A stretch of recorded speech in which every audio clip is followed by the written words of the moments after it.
Media madness. We're joined by Curtis Houck, managing editor for Newsbusters. Curtis, welcome to the Count.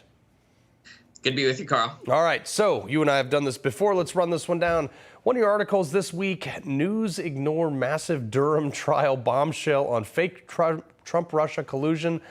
How in the world are they possibly ignoring this? Well, maybe it's because they're guilty. They're a party to this.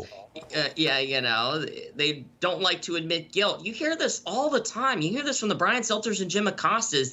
They insist that whenever they make a mistake, they correct it and they try to do better. Well, over the last 6 years, we've seen is more and more mistakes, and they learn the opposite lesson. They go the other way. Instead of trying to get better, they get worse and worse, which is not really how any professional or anyone should go about their lives, but the news media have decided that's how they want to go about things. Right. Now, here's something that has always gotten to me, is when you list your resume in lieu of an answer for a question, you might be on the wrong side of knowing what you're talking about. Take a listen to this. I am obviously acutely aware that my presence at this podium represents a few firsts.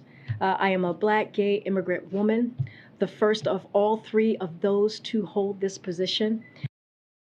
Since when is diversity a qualification? Yeah, I mean, Karine-Jean-Pierre we're finding out that she's no Jen Psaki. She makes Jen Psaki look like, I don't know, Kayleigh McEnany or something, because, you know, Karine-Jean-Pierre, first of all, regardless of the politics, she spends forever flipping through her binder. She's like, it's just right here, you know, so that's the biggest problem. And then she just reads from her talking points, like word for word from the binder. She'll give these long Obama-like answers.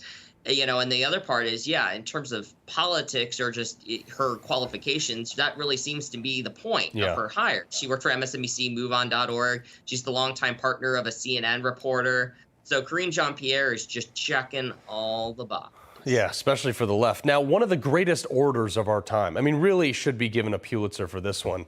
Take a listen to this. We will work together and continue to work together to address these issues, to tackle these challenges, and to work together as we continue to work operating from the new norms, rules, and agreements that we will convene to work together on to galvanize global action. With that, I thank you all. This is a matter of urgent priority for all of us, and I know we will work on this together. 5 times. You know, it's safe to say there's still an opening for speechwriter in the VP's office, no? Well, apparently because reports from the likes of Politico that she doesn't read her prepared binder, she doesn't prepare a lot of her briefing things, and then she gets mad at her staff for her sounding like an idiot. I'm like, no, you actually have to know things yourself first. Oh, that wasn't wasn't in the job description, Curtis. Yeah, she's losing all those people. Right, yeah, right. No mistake. Before, you know, I'm sorry to cut you off here, but I want to get to one more thing.